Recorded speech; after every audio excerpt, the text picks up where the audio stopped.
लजीज फरिश्ते जब साथ घुले तो जी ललचाए और दिल कहे कि स्वाद की जुबान में गुलिस्तां के ये कुछ लजीज फरिश्ते जब साथ घुले तो जी ललचाए और दिल कहे कि स्वाद की जुबान में खुद को ऐसे डुबाऊं कि निकल ना पाऊं। विमल की जुबान कुछ है ही ऐसी, मानते हैं विमल, बोलो जुबान कैसी।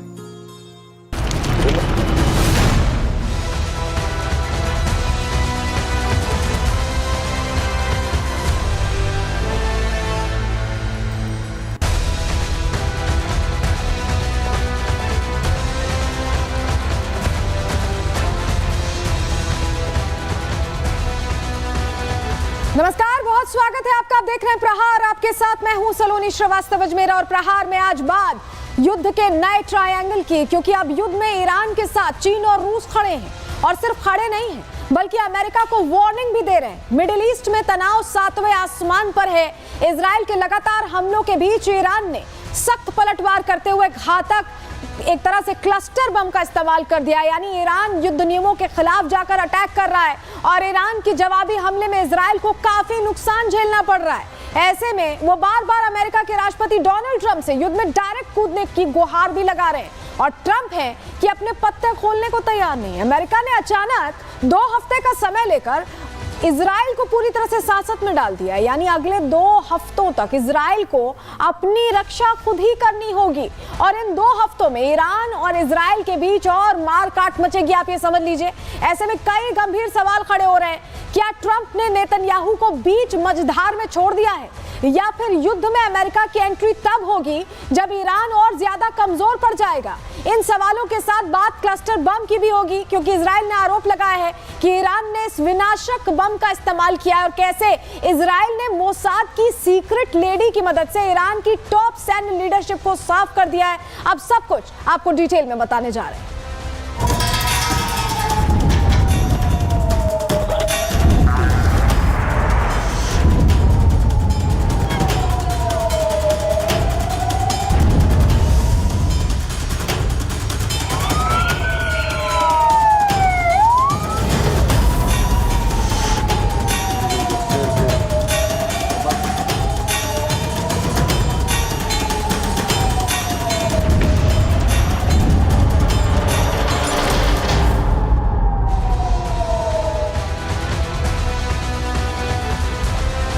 इजराइल और ईरान के बीच जंग का ये 8वां दिन है और जंग दिन पर दिन और विध्वंसक होती जा रही है। और अब तो जंग का नया ट्रायंगल तैयार हो गया है, क्योंकि इस जंग में पुतिन समेत, अमेरिका समेत चीन की भी एंट्री हो गई है। और अगर आप देखिए तो इजराइल पूरी तरह से लगातार अटैक कर रहा है। जहां इजराइल पूरी तरह से एक्शन मोड में दिखाई दे रहा है, वहीं ईरान का रिएक्शन अब क्लस्टर बम के तौर पर सामने आया है। और इन सब के बीच अब एक टेंशन का दौर जो मिडिल ईस्ट में चल रहा है, उसमें ट्रंप पूरी तरफ से कंफ्यूजन में दिखाई दे रहे हैं। आखिर ट्रंप का ये कंफ्यूजन कहां ले जाने वाला है इस युद्ध को, अब यही आपको डिटेल में बताने जा रहे हैं। क्योंकि जब ये युद्ध शुरू हुआ था तो अमेरिका की तरफ से एक बड़ा पुश इजराइल को मिला था, क्योंकि अमेरिका को भी ईरान के परमाणु शक्ति बनने से उतनी ही दिक्कत थी जितनी इजराइल को। और इजराइल और अमेरिका क्योंकि एक अच्छे दोस्त रहे हैं और इजराइल के साथ कदम दर कदम अमेरिका चलता रहा है, इसी भुलावे में आकर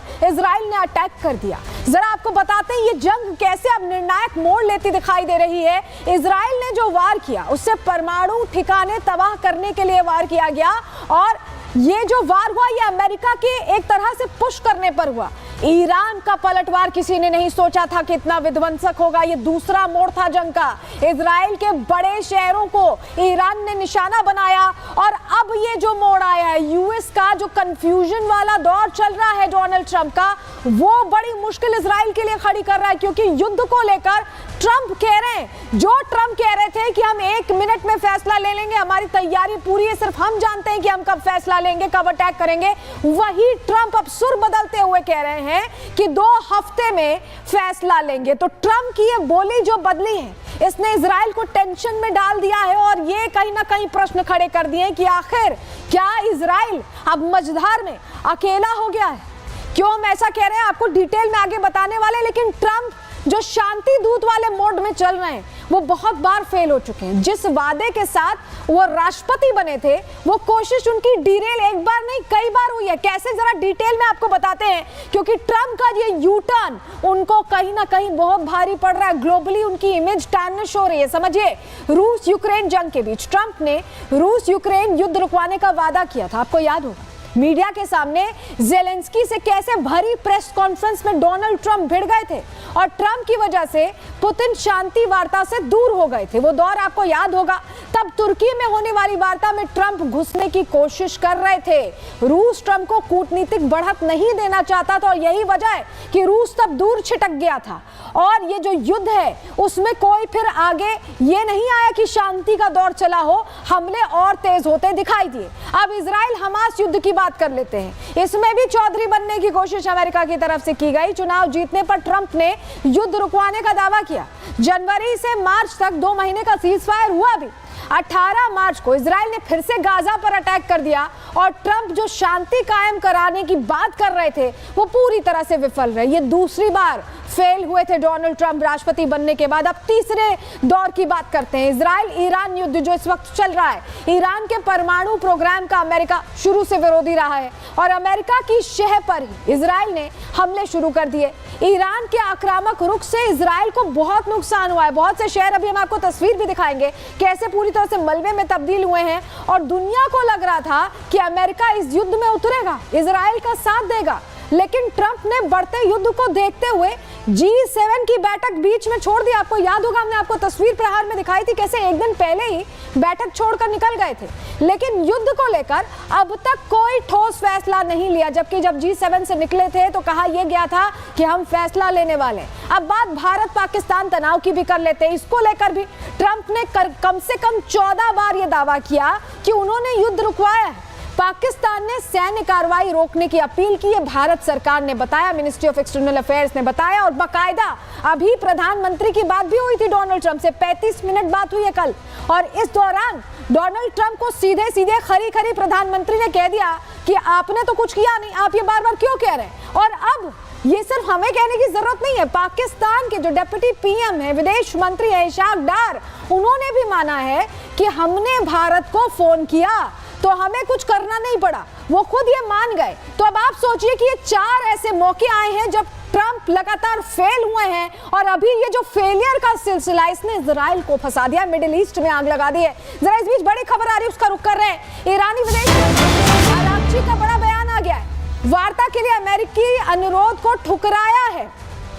अमेरिका ने ईरान से बातचीत का अनुरोध किया था।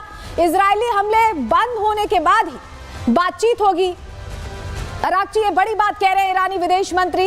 ईरान की मिसाइल क्षमताएं देश की रक्षा के लिए हैं, ये बहुत बड़ी बात कह दी है ईरानी विदेश मंत्री ने। यानी ये जो 2 हफ्ते का समय लिया गया है इसमें बातचीत की पेशकश अमेरिका की तरफ से कर दी गई। लेकिन अब ये कह रहे हैं ईरानी विदेश मंत्री कि हम बातचीत नहीं करेंगे जब तक इजराइल से अटैक नहीं बंद होगा। जरा अब आपको तस्वीर दिखाते हैं कैसे हाइफा पोर्ट, जो इजराइल का हाइफा पोर्ट है, वो ईरानी मिसाइलों की तबाही का शिकार हुआ। ये देखिए, टॉप एंगल से आपको ये तस्वीर दिखा रहे हैं और ये पूरा शहर आप देखेंगे, पूरा इलाका आप देखेंगे तो आपको ध्वस्त दिखाई देगा। ये हाइफा है और किसी ने नहीं सोचा था कि इजराइल की ये स्थिति हो सकती है, ईरान इतना बड़ा अटैक कर सकता है। शायद इजराइल ने और बाकी दुनिया ने ईरान को हल्के में लिया, लेकिन ऐसा हुआ नहीं। हाइफा में तबाही कैसे मची दिखा रहे हैं। बेरशेवा की तस्वीर भी देख लीजिए, ईरानी हमले से यहाँ भी तबाही मची है। सड़क पर अफरा तफरी का माहौल है, लोग भाग रहे हैं, सेफ हाउस जाने की कोशिश कर रहे हैं, बंकर्स का रुख कर रहे हैं, क्योंकि जो मिसाइल अटैक्स हो रहे हैं इससे भारी नुकसान हो रहा है।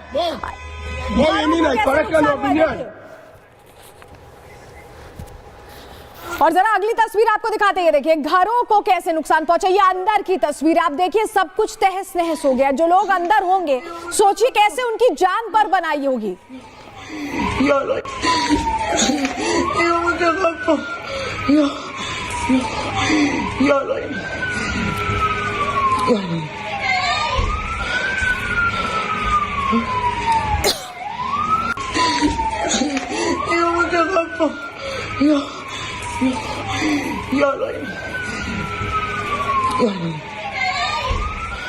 देखिए, ऐसा लग रहा है कि ट्रंप ने इजराइल को फंसा दिया। अब जंग किस मुहाने पर है, जरा ये जान लीजिए। जानकारी आपको दे देते हैं। इशाक डार ने ये कहा है, ये हमको आपको जानकारी, हम ये पिछला ग्राफिक्स दिखा रहे हैं, आप हमें दूसरा ग्राफिक्स दिखाइए। इजराइल पर कैसे प्रहार हुआ, इसकी जानकारी दीजिए जी। तो इजराइल ईरान के बीच 8 दिन से ये जंग जारी है। दोनों देश एक दूसरे पर हमले कर रहे हैं, ये हम बता रहे हैं। दोनों देश कैसे अटैक कर रहे हैं ये आप देख रहे हैं, लेकिन अमेरिका की शह पर, जो आप यहाँ पर देख रहे हैं कि नेतन्याहू आगे है, ये अमेरिका की शह पर आगे हुए हैं। दुनिया को लगा कि अमेरिका खुलकर साथ देगा। ट्रंप अभी तक युद्ध में खुलकर नहीं आए हैं, और बड़ी बात यह है कि टेबल टॉक की अब ट्रंप बात कर रहे हैं। अभी हमने आपको बताया, बड़ी खबर बताई कि कैसे विदेश मंत्री, ईरानी विदेश मंत्री कह रहे हैं कि इजराइल का अटैक रुकेगा तब हम आगे बढ़ेंगे, तब हम बात करेंगे, नहीं तो हमें बात नहीं करनी। क्या ये 2 हफ्ते इसलिए लिए गए? व्हाइट हाउस की तरफ से जो बयान जारी हुआ है वो और संशय पैदा करता है। ट्रंप 2 हफ्तों के अंदर अपना स्टैंड तय करेंगे, यानी अभी ट्रंप ने तय ही नहीं किया कि वो करेंगे क्या। 14 दिन में तय होगा कि यूएस जंग में शामिल होगा या नहीं। युद्ध में ईरान लगातार आक्रामक हमले कर रहा है, कैसे इजराइल में तबाही मचा रहा है हमने आपको दिखाया। मुख्य शहरों में ये घातक हमले हो रहे हैं। तो क्या इस बीच अमेरिका तमाशा देखेगा या इजराइल की बर्बादी देखेगा? क्या 14 दिन तक इजराइल तबाही झेलता रहेगा? अपनी रक्षा उसे खुद करनी होगी, ये सवाल है। ट्रंप ने जंग में ढकेल कर इजराइल को क्या फंसा दिया है, ये अपने आप में बहुत बड़ा प्रश्न है। इस बीच आपको बताएं कि अमेरिका पहले कह रहा था सरेंडर करें खामनेई, पहले कह रहा था कि हम तुरंत तैयार हैं युद्ध के लिए, अब पूरी तरह से छोड़ दिया इजराइल को। और ऐसे में अब खामनेई ट्वीट करके कह रहे हैं कि वो ये लड़ाई जारी रखने वाले हैं। क्या लिखा है उन्होंने, देखिए, जो ज़ियोनिस्ट आर्मी है उसे हम सजा देंगे, और सजा दी जा रही है, ये भी लिखा है खामनेई ने। खामनेई ने बड़ी एक तरह से धमकी दे दी है, या ये कहें कि वार्निंग दे दी है। क्या धमकी दी है खामनेई ने? जरा ये जो ट्वीट हम आपको दिखा रहे हैं, जरा इसको डिकोड करते हैं, आपको बताते हैं। ईरान के सुप्रीम लीडर की वार्निंग सामने आ गई है। उन्होंने कहा है कि ज़ियोनी दुश्मन को सजा दी जा रही है, अगर दुश्मन से डरेंगे तो वो आपको कभी नहीं छोड़ेंगे। इजराइल के खिलाफ ईरान का ये आक्रामक रुख देखा जा रहा है। इजराइल के अस्पताल और स्टॉक एक्सचेंज पर हमला हुआ, हमने कल वो तस्वीर आपको दिखाई थी। अमेरिका ईरान से टेबल टॉक का दबाव बना रहा है। खामनेई के रुख से अब ऐसा बिल्कुल नहीं लग रहा कि वो बातचीत करेंगे। ईरान लगातार मिसाइल अटैक कर रहा है, यानी पूरी तरह से खामनेई ने क्लियर कर दिया है कि जिस तरह की सजा दी जा रही है वो सजा जारी रहने वाली है। इस बीच बड़ी जानकारी मिल रही है, बड़ी जानकारी का रुख कर रहे हैं। ईरान के आंतरिक सुरक्षा मुख्यालय पर अटैक हो गया, ये इस वक्त की बड़ी जानकारी आपको बता रहे हैं। ईरान के आंतरिक सुरक्षा मुख्यालय पर अटैक हो गया है। आईडीएफ ने बमबारी करके तेहरान में इसे तबाह कर दिया है।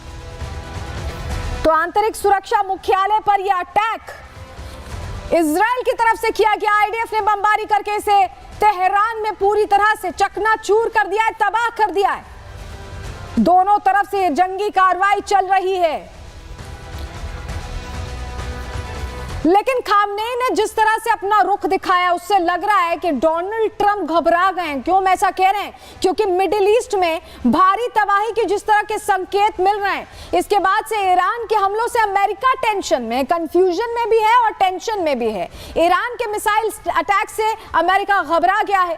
सैन्य अड्डों की सुरक्षा का डर अब अमेरिका को सता रहा है। कतर का जो प्रमुख अमेरिकी एयरबेस था उसे खाली किया जा रहा है। 40 अमेरिकी मिलिट्री एयरक्राफ्ट छिपा दिए गए हैं, बिल्कुल ग्राउंडेड कर दिए गए हैं। अल उदीद एयरबेस पर ये 40 फाइटर जेट्स तैनात थे। सैटेलाइट तस्वीरों में वो पूरा खाली दिख रहा है, जहां पहले तैनाती दिखाई दिया करती थी। 19 जून की सैटेलाइट तस्वीरों में वहां पर सिर्फ 3 फाइटर जेट्स देखे गए। जो 40 हुआ करते थे वो सिर्फ 3 दिखाई दे रहे हैं। इस बीच बड़ी जानकारी मिल रही है, आपको बताएं, ग्लोबल इंटरनेट वेंडर्स को बैन अभियान करने वाला है। सुरक्षा कारणों का हवाला देकर यह फैसला लिया गया है कि हम राष्ट्रीय नेटवर्क इंटरनेट पर स्विच करेंगे। ये बहुत बड़ी खबर है। सुरक्षा कारणों से आप देखिए कि बहुत बड़ा फैसला ले लिया गया है, और ये कहा गया है कि अब जो नेटवर्क है वो स्विच किया जा रहा है। हम राष्ट्रीय नेटवर्क इंटरनेट पर स्विच करेंगे, ये बड़ी बात कही गई है। लेकिन डोनाल्ड ट्रंप अब सुप्रीम लीडर खामनेई से कहीं ना कहीं या तो घबरा गए हैं, या तो उन्हें समझ नहीं आ रहा कि उनका अगला कोर्स ऑफ एक्शन क्या होगा। लेकिन इस द्वंद के बीच, उनके इस कंफ्यूजन के बीच इजराइल बिल्कुल अकेला पड़ गया है। कैसे इजराइल सामना करेगा ईरान का? क्या कुछ रणनीति रहने वाली है और इसका क्या असर मिडिल ईस्ट पर पड़ने वाला है? रिपोर्ट के जरिए आपको बता रहे हैं।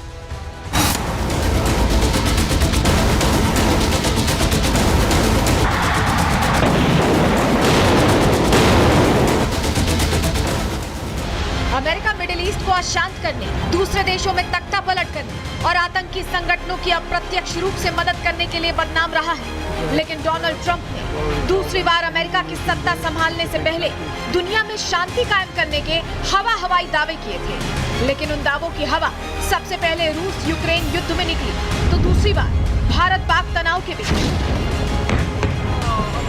अमेरिकी राष्ट्रपति डोनाल्ड ट्रंप के सर पर इन दिनों लोकतंत्र की वकालत और शांति दूत बनने का भूत सवार है। लेकिन इजराइल ईरान युद्ध और मुल्ला मुनीर जैसे आतंक परस्तों के साथ उनकी बैठकी बता रही है कि ट्रंप की कथनी और करनी में कितना फर्क है। अमेरिका पूरी दुनिया में खुद को लोकतंत्र का चैंपियन बताता घूम रहा है, लेकिन जिन लोगों के साथ ट्रंप की मुलाकातें हो रही हैं, वो लोग लोकतंत्र के असली भक्षक माने जाते हैं। ताजा मुलाकात की बात करें तो ट्रंप ने आतंकिस्तान के मार्शल असीम मुनीर को न्योता भेजा, उनकी तारीफ में कसीदे पढ़े। ट्रंप को लोकतंत्र की इतनी ही फिक्र होती तो वो शहबाज शरीफ को न्योता देते, लेकिन उन्हें पता है कि शहबाज महज एक रबर स्टैंप है। ऐसे में पाकिस्तान पर जो राज कर रहा है उससे ही बात करना ठीक रहेगा। बांग्लादेश के मामले में भी ट्रंप का स्टैंड ऐसा ही रहा। पिछले साल बांग्लादेश में तख्ता पलट के बाद अमेरिका के करीबी मोहम्मद यूनुस ने बांग्लादेश की कमान संभाली। यूनुस को घोषित तौर पर अमेरिकी डेमोक्रेटिक पार्टी का समर्थक माना जाता है। कहा यह भी जाता है कि यूनुस को नोबेल पुरस्कार दिलाने में तत्कालीन ओबामा सरकार ने लॉबिंग की थी। नोबेल पुरस्कार विजेता मोहम्मद यूनुस ने किस तरह बांग्लादेश में लोकतंत्र की हत्या की, ये पूरी दुनिया ने देखा। लोकतंत्र के कथित हिमायती ट्रंप राष्ट्रपति बनने के बाद सबसे पहले विदेश यात्रा के लिए सऊदी अरब को चुनते हैं, जो राजशाही मुल्क है। ट्रंप ने सऊदी यात्रा के दौरान न सिर्फ प्रिंस मोहम्मद बिन सलमान से मुलाकात की, बल्कि सीरिया के नए शासक और तथाकथित राष्ट्रपति, जो पूर्व में अलकायदा का खूंखार आतंकवादी रह चुका है, अहमद अल-शरा से भी मुलाकात की। अल-शरा वही शख्स है जिस पर अमेरिकी विदेश विभाग ने इनाम घोषित कर रखा है। Donald Trump supreme leader Khamenei को ईरान के लिए खतरा बताते हैं, लेकिन खुद उन लोगों के साथ नजर आ रहे हैं जो न शांति के पक्षधर हैं और न ही लोकतंत्र के। रक्षा विशेषज्ञों की माने तो इजराइल ईरान युद्ध भी अमेरिका की देन है। पहले अमेरिका ने इजराइल को उकसाया और अब जब इजराइल में तबाही मच रही है तो अमेरिका खुलकर साथ आने से बच रहा है, क्योंकि ट्रंप को पता है कि अगर वो जंग में खुलकर सामने आए तो कई ऐसे देश तैयार बैठे हैं जो अमेरिका से सीधा टकराने का मादा रखते हैं। Bureau report, Republic Bharat. और इस बीच एक और बड़ी खबर मिली है मिडिल ईस्ट से। रोमानिया ने 150 कर्मचारी बुला लिए। ईरान और इजराइल के दूतावासों से स्वदेश बुला लिया गया है इन कर्मचारियों को। रोमानिया ने 150 कर्मचारी अपने वापस बुला लिए हैं। जिस तरह की आपात स्थिति लगातार बनी हुई है मिडिल ईस्ट में, क्योंकि इजराइल ईरान का युद्ध ठंडा होने के बजाय और विध्वंसक होता जा रहा है, जिसके बाद अब ये रोमानिया ने अपने लोगों को दूतावास से वापस बुला लिया। 150 कर्मचारी हैं जिन्हें वापस बुलाया गया है। हम आपको बता ही रहे थे रिपोर्ट के जरिए कि कैसे डोनाल्ड ट्रंप पल पल बदल रहे हैं। शांति के पक्षधर होने की बात करते हैं, लेकिन शांति समझौता करने वाले लोगों के साथ नहीं बैठते, बल्कि जो लोकतंत्र का बेड़ा गर्क करते हैं, जो आतंक फैलाते हैं, उनके साथ कुर्सी साझा करते दिखाई दे रहे हैं। ये जो तस्वीर है उस दौर की है जब आप समझिए कि प्रधानमंत्री नरेंद्र मोदी में उन्होंने विश्वास दर्शाया और कहा कि उसी नीति पर वो चलना चाहते हैं, शांति के पक्षधर है, लेकिन उस रास्ते पर वो चलते नहीं दिखाई दे रहे। आपको हम ये भी बताएं कि प्रधानमंत्री ने उन्हें आईना पहले ही दिखा दिया, उन्हें पहले ही कह दिया कि हम बिल्कुल भी किसी भी कीमत पर द्विपक्षीय वार्ता से आगे किसी तीसरे का इंटरवेंशन बर्दाश्त नहीं करेंगे। लेकिन ट्रंप है कि सुधरते नहीं। बताते हैं क्यों हम ऐसा कह रहे हैं। अमेरिका की तरफ से भारत को निमंत्रण दिया गया। पीएम मोदी ने निमंत्रण को सिरे से अस्वीकार किया है। अमेरिका से दूरी भारत की अब कूटनीति का हिस्सा दिखाई दे रही है। भारत क्षेत्रीय समीकरण बनाए रखना चाहता है। इजराइल ईरान दोनों से भारत के रिश्ते बहुत अच्छे हैं। पाकिस्तानी आर्मी चीफ अमेरिका की गोद में बैठा मुनीर पहुंचा था। आतंकिस्तान की तरफ ट्रंप का जो नरम रुख दिख रहा है, उसके बाद भारत ने अपना कड़ा रुख कर लिया है। भारत का आतंकवाद के खिलाफ जीरो टॉलरेंस है। भारत बहुत मौकों पर यह कह चुका है, और जब 35 मिनट की बातचीत हुई प्रधानमंत्री और डोनाल्ड ट्रंप के बीच, तब भी भारत ने अपना रुख क्लियर किया। ट्रंप से ना मिलना भारत की तटस्थ छवि के लिए बहुत अच्छा भी है और बाकायदा एक मैसेजिंग भी है कि अगर आप ऐसे लोगों के साथ उठते बैठते हैं तो भारत से दूर रहिए। भारत ऐसे लोगों से बिल्कुल राब्ता नहीं रखता, चाहे वो सुपर पावर के राष्ट्रपति ही क्यों ना हो।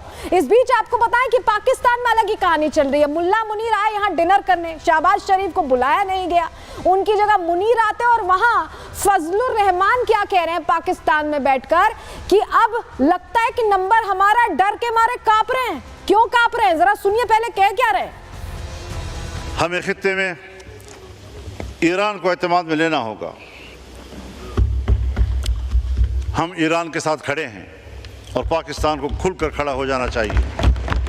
हमें खुलकर अहले गज़ा के साथ, फ़लस्तीनियों के साथ खड़े हो जाना चाहिए। फ़लस्तीन से आगे लबनान पर वो हमला कर चुका है, इराक़ पे जो कुछ गुजरी है वो आपके सामने है। उसके बाद ईरान, उसके बाद अब पाकिस्तान। तो फ़लस्तीन, लबनान, शाम, इराक़, ईरान और अब पाकिस्तान, और पाकिस्तान की एटमी क़ुव्वत को तबाह करना इनका एजेंडा हो सकता है। देखिए, अब इनको भारत के बाद इजराइल से भी डर लग रहा है और लगना भी चाहिए। पाकिस्तान की जिस तरह की फितरत है, गिरगिट वाली जो फितरत है, वो वाकई दिखाई दी है। क्यों हम ऐसा कह रहे हैं, समझिए। पाकिस्तान ने ईरान को भी धोखा दे दिया। मुस्लिम ब्रदरहुड का हल्ला करने वाला पाकिस्तान ईरान को धोखा दे रहा है। मुल्ला मुनीर ट्रंप की गोद में बैठा है और ईरान को एटमी मदद से डार ने सीधे सीधे इनकार कर दिया है। इशाक डार की यहाँ बात कर रहे हैं, इनके विदेश मंत्री कह रहे हैं कि हम नहीं मदद देंगे। अमेरिका ने पाकिस्तान को व्यापार के लालच वाले गेम में फंसा लिया। अमेरिका की कूटनीति में पाकिस्तान फंस चुका है। ईरान से जुड़ी हुई है पाकिस्तान की सीमा, बलूचिस्तान वाला जो एरिया है वो बिल्कुल जुड़ा हुआ है और वो कॉमन है। पाकिस्तान का एयर स्पेस अब अमेरिका लेकिन चाहता है, तो पाकिस्तान क्या करे? अमेरिका से उसे पैसे चाहिए, मदद चाहिए, उन्हीं की तरफ जाएगा। युद्ध के हालात बिगड़ने पर पाकिस्तान के रास्ते हमला कर सकता है अमेरिका। पाकिस्तान ने ईरान से ऐसे में गद्दारी कर दी है। मुनीर ने ट्रंप को नोबेल शांति पुरस्कार के लिए नामित किया है। ट्रंप युद्ध रुकवाने से ज्यादा भड़काने में शामिल रहे हैं। मुनीर खुशामद करने के लिए नोबेल शांति पुरस्कार नवाजने की बात कर रहे हैं और गद्दारी भी अपने मुस्लिम ब्रदरहुड वाले देश से कर रहे हैं। इस बीच एक बड़ी खबर आ रही है, उसका रुक कर रहे हैं, जो आपको बताएं तेहरान में इजराइल ने ड्रोन अटैक किया है। बहुत बड़ी खबर इस वक्त की, लगातार हमले चल रहे हैं। रिहायशी इलाके में एक अपार्टमेंट में हमले का आरोप है। तो रिहायशी इलाके में एक अपार्टमेंट पर अटैक हो गया है और तेहरान में यह अटैक हुआ, ये जानकारी मिल रही है। ड्रोन अटैक हुआ है। हम बात कर रहे थे पाकिस्तान की गद्दारी की। पाकिस्तान पहले ये कहता था कि मुस्लिम देशों को एकजुट हो जाना चाहिए। जब ईरान पर हमला हुआ था इजराइल की तरफ से, तो सबसे पहले कहानी पाकिस्तान की तरफ से ही सुनाई गई थी कि हम एटम बम दे देंगे, एटम बम से अटैक कर देंगे। अब वो एटम बम भी फुस हो गया है और पाकिस्तान की बातें भी फुस हो गई, क्योंकि पाकिस्तान की रग रग में सिर्फ गद्दारी दौड़ती है। रिपोर्ट देखिए।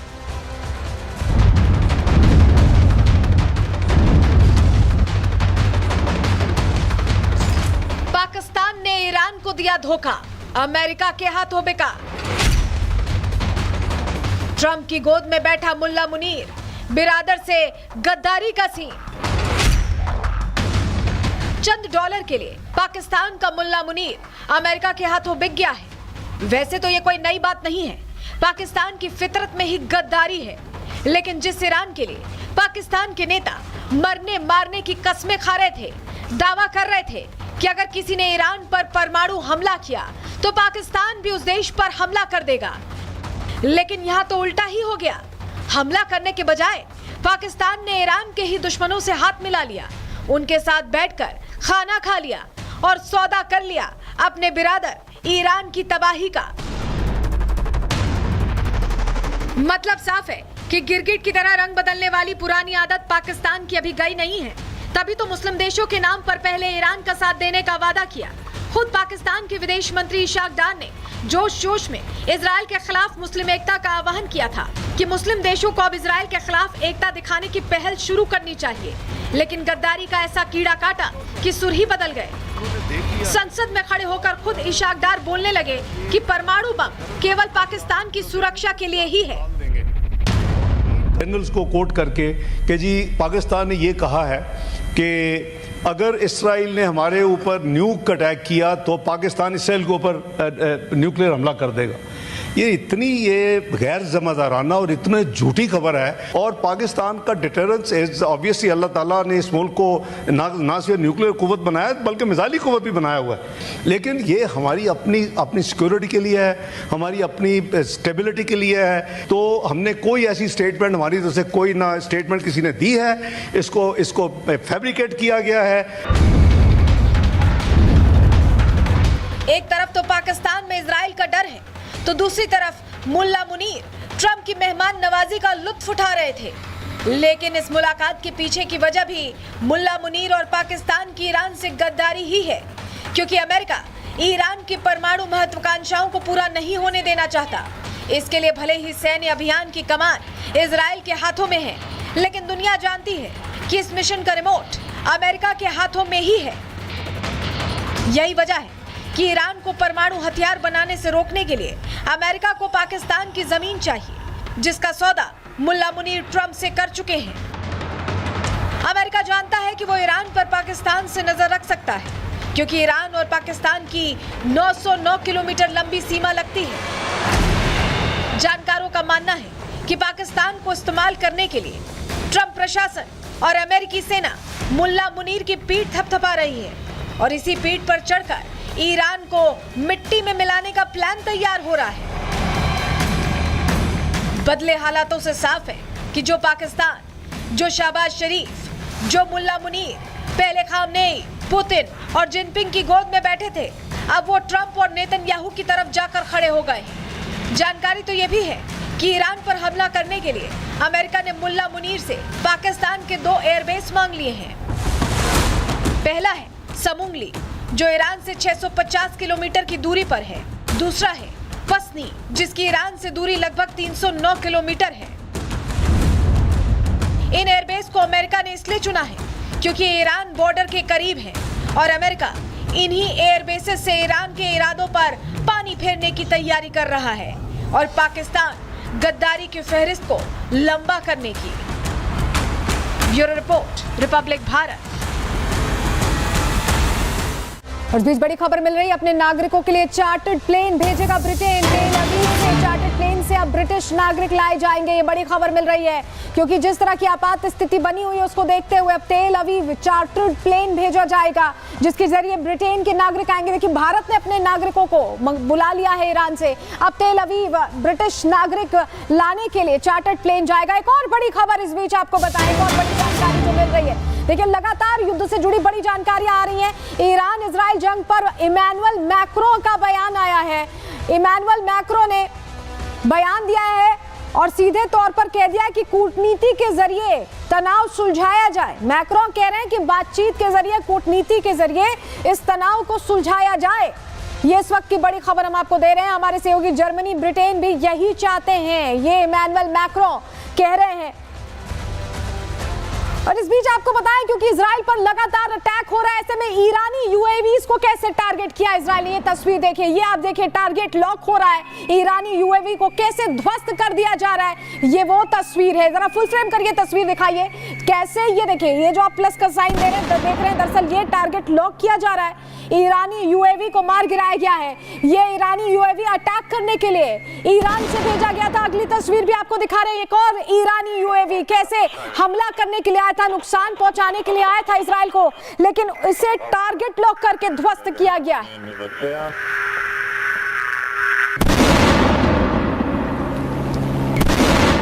और क्योंकि लगातार ईरान अटैक कर रहा था, तो इजराइल भी रिटेलिएट कर रहा है। ये तस्वीर देखिए, औद्योगिक पार्क पर यह अटैक किया गया और ये धुएं में तब्दील होता यहां दिखाई दे रहा है। ये सिर्फ धुआं ही धुआं और आग यहां पर दिखाई दे रही है। किस तरह से नुकसान पहुंचाया गया, ये तस्वीरों में आप देख पा रहे हैं। इस बीच एक और तस्वीर आपको दिखा रहे हैं, ईरानी मिसाइल लॉन्चर कैसे तबाह हुआ है, क्योंकि इन्हीं मिसाइल लॉन्चर से मिसाइल अटैक कर रहा है ईरान। ऐसे में अब इजराइल उन मिसाइल लॉन्चर्स को पूरी तरह से ध्वस्त कर रहा है जिससे अटैक्स ना हो पाए।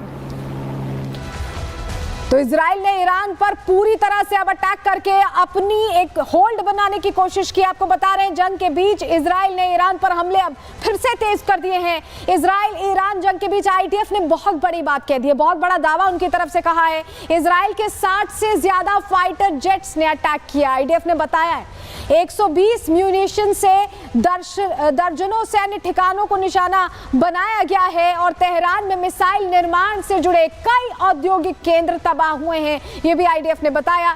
एसपीएनडी मुख्यालय पर भी अटैक किया गया। आईडीएफ बता रहा है कि वो रणनीतिक ठिकानों पर अटैक कर रहा है। एसपीएनडी मुख्यालय में एडवांस हथियार तकनीकें विकसित होती थी ईरान में, उन्हें टारगेट किया गया है। ईरान से छोड़े गए 4 यूएवीज को इंटरसेप्ट किया गया है। वो तस्वीर भी हमने आपको दिखाई कि कैसे यूएवीज को इंटरसेप्ट करके ध्वस्त कर दिया गया, तबाह कर दिया गया। इस बीच एक और बड़ी खबर आ रही है, आपको बताएं आईडीएफ को ईरान पर हमला बढ़ाने का निर्देश मिल गया है। आईआरजीसी के ठिकानों पर अब हमले और तेज होंगे, ये इस वक्त की बड़ी खबर आपको बता रहे हैं। बासिज मिलिशिया के अड्डे नष्ट किए जाएंगे, ये जानकारी मिल रही है। यानी अब इजराइल और विध्वंसक अटैक ईरान पर करने वाला है, क्योंकि अब इजराइल को पता है कि ये उसके अस्तित्व की लड़ाई है और ऐसे में आईआरजीसी के ठिकानों पर हमले तेज करने के निर्देश अब दे दिए गए। अब ये निर्देश दे दिए गए हैं, बासिज मिलिशिया के अड्डे जो हैं उन्हें पूरी तरह से ध्वस्त करने को कहा गया है, नष्ट करने को कहा गया है। यानी हायर कमांड से ईरानी सरकार को पूरी तरह से अस्थिर करने पर काम किया जा रहा है, ये कार्ड्स कह रहे हैं। ये बहुत बड़ी खबर इस वक्त की। इस बीच आपको ये तस्वीर दिखाते हैं, ये आईडीएफ ने वीडियो जारी किया है, कैसे एलिमिनेट किए गए वो टॉप कमांडर जो कभी ईरान को बचाने की कोशिश कर रहे थे, उन्हें रास्ते से हटाया गया है। ये तस्वीर आईडीएफ की तरफ से जारी की गई है और इनमें उन टॉप कमांडर्स का जिक्र है जो संभाले हुए थे जिम्मा आईआरजीसी का, बड़े पदों पर थे और इन्हें रास्ते से हटाया गया। ये बड़ी खबर, ये तस्वीर के जरिए हम जरा आपको बताते हैं ये कैसे मुमकिन हुआ। आप भी सोच रहे होंगे कि आखिर लोकेशंस कैसे मिली, जानकारी कैसे मिली। तो एक सीक्रेट लेडी का पूरा खेल बताया जा रहा है जो मोसाद की सीक्रेट एजेंट के तौर पर ईरान में थी। जरा जानकारी आपको देते हैं। मोसाद के निशाने पर ईरान के कई सैन्य अधिकारी रहे और सटीक निशाना लगाकर अधिकारियों को मार गिराया गया। अभी हमने आपको तस्वीर भी दिखाई जो आईडीएफ की तरफ से जारी हुई है। मोसाद की महिला जासूस ने 2 साल पहले ईरान में अपनी पैठ बना ली थी, पूरी जानकारियां उसने जुटाई, इस्लाम कबूल किया और बड़े अधिकारियों तक धीरे धीरे उसने अपनी पहुंच बना ली। इजराइल की ये महिला जासूस जिसका नाम कैथरीन पेरेज शेकेट बताया जा रहा है, ये वहीं ईरान में रह रही थी, उनके बीच अपनी पैठ जमा रही थी और फ्रांसीसी मूल की इस एजेंट को बेहतरीन ट्रेनिंग मिली हुई थी। एजेंट की चतुराई और प्लानिंग से ईरान को इसकी भनक भी नहीं लगी, उन्हें हवा भी नहीं लगी। पहले एजेंट ने ईरानी अधिकारियों की पत्नियों से बातचीत अपनी बढ़ाई, धीरे धीरे ईरानी अधिकारियों की भरोसेमंद बनती गई और कैथरीन के हाथों में घरों की तस्वीरें और ठिकानों की पूरी जानकारी थी। इजराइल ईरान जंग के बीच कई ईरानी अधिकारियों ने अपने ठिकाने बदले। ईरानी अधिकारियों को भरोसा था कि वो अब सुरक्षित हैं, लेकिन ठिकानों की सटीक जानकारी कैथरीन ने मोसाद तक पहुंचाई और इजराइल के सटीक हमले से ईरानी सुरक्षा एजेंसियों को शक हुआ। खुफिया एजेंसियों ने जांच की तो कैथरीन का चेहरा सामने आया, लेकिन आपको बताएं कि कैथरीन इस वक्त कहां है ये किसी को नहीं पता है। कैथरीन ने अपना काम कर दिया, टॉप कमांडर्स धड़ाधड़ ढेर होने लगे। इस बीच एक बड़ी खबर आ रही है, उसका रुख कर रहे हैं। ईरान का एक और बताया जा रहा है, एक और मोसाद एजेंट ईरान ने पकड़ने का दावा किया है। ये एक और बड़ी जानकारी ईरान की तरफ से कहा जा रहा है कि एक और मोसाद एजेंट उन्होंने पकड़ लिया है। ये उनकी तरफ से बड़ी बात कही गई है कि एक और पकड़ा गया है। तेहरान से आईडीएफ को यह खुफिया जानकारी भेज रहा था। ईरान का यह कहना ऐसे अनगिनत देखिए एजेंट्स हैं तेहरान में जो पूरी जानकारी भेज रहे हैं। एयर डिफेंस लोकेशन की जानकारी भेजने का आरोप जो अब पकड़ा गया है मोसाद एजेंट, उसको लेकर यह आरोप लगाया जा रहा है। ईरान का एक और मोसाद एजेंट पकड़ने का यह दावा ईरान की तरफ से आया। तो अभी ऐसे बहुत से शायद एजेंट्स होंगे जो उन्हीं के बीच छिपे होंगे, जो लगातार इंटेल भेज रहे होंगे। इस बीच बेरशेवा की तस्वीर देखिए, ये इजराइल की तस्वीर है। हमले से गाड़ियों में आग लगी और फायर ब्रिगेड यहाँ रश करती हुई आगे बढ़ती हुई दिखाई दे रही है, क्योंकि आग लग गई है। आग पर काबू पाने की कोशिश यहाँ की जा रही है। हमले से गाड़ियों में आग लगी क्योंकि भयंकर विस्फोट हुआ है और गाड़ियां भी चपेट में आ गई हैं। ये तस्वीर हम आपको दिखा रहे हैं बेरशेवा की, ये तस्वीरें जहां गाड़ियों में आग लगी है और सड़कों पर देखिए कैसे एम्बुलेंस दौड़ रही है, क्योंकि ये रहवासियों के इलाके, ये आम लोगों के रहने का इलाका है, रेजिडेंशियल एरिया है। सड़कों पर भी आप जहां नजर डालेंगे वहां तबाही तबाही, धुएं का गुब्बार, आग लगती हुई दिखाई दे रही है। और एक और तस्वीर देखिए, ये माइक्रोसॉफ्ट का दफ्तर है जो बेरशेवा में था, इजराइल में बेरशेवा में माइक्रोसॉफ्ट का ये दफ्तर है जहां पर अटैक कर दिया गया है। तो तस्वीरें हमने बेरशेवा की आपको दिखाई, ईरान के इजराइल के अलग अलग बार शेवा में हमले किए गए हैं। आपने तस्वीरों में देखा ईरान की ओर से कई बैलिस्टिक मिसाइल दागी गई हैं जो सीधे हिट की हैं। माइक्रोसॉफ्ट ऑफिस के पास आकर मिसाइल गिरी है, वो तस्वीर भी हमने आपको दिखाई। मिसाइल गिरने से ऑफिस में खड़ी गाड़ियों में अचानक आग लग गई और ईरान के हमले में बताया जा रहा है इस अटैक में जो बेरशेवा में हुआ इसमें 6 लोगों के घायल होने की जानकारी मिल रही है। तो इस तरह के हालात बने हुए हैं, लेकिन अमेरिका के चुप रहने से अब सभी एक तरह से टेंशन में है मिडिल ईस्ट में कि इस जंग का हश्र क्या होगा। इस खबर पर हमारी नजर बनी रहेगी। इसी के साथ आज के लिए प्रारंभ में इतना ही, दीजिए इजाजत, नमस्कार।